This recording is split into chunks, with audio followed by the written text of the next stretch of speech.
Meu irmão, minha irmã, paz e bem para você e sua família. Essa alegria está mais uma vez com você.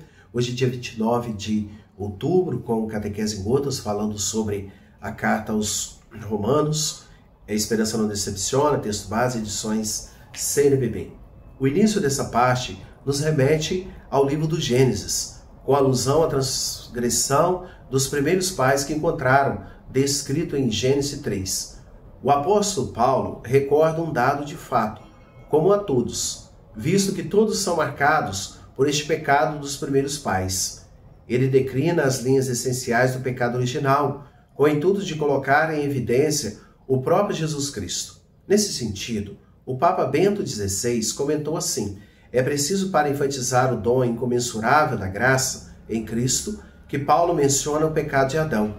Dizer-se-ia que, se não tivesse sido para demonstrar a centralidade da graça, ele não teria demonstrado a tratar o pecado que, por causa de um só homem, entrou no mundo e com o pecado a morte. Por isso, se na fé da Igreja maturou a consciência do dogma do pecado original, foi porque ele está relacionado inseparavelmente com o outro dogma, o da salvação e da liberdade em Cristo.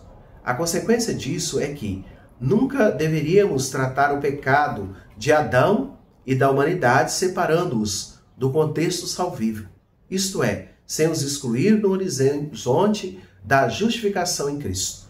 Adão, ao escolher a si mesmo, rompe a comunhão com o seu Criador, escondendo-se e afastando-se da sua presença. Onde estás? Pergunta Deus, procurando e indo ao encontro do primeiro homem criado à sua imagem e semelhança, mas desfigurado pelo pecado e pelo egoísmo. Por isso, em sua comparação entre Adão e Jesus Cristo, Paulo coloca em evidência como que, pela desobediência de Adão, o pecado e a morte entraram no mundo, com as suas mais nefastas consequências, algo que fica claro no relato do assassinato de Abel por Caim, o seu irmão.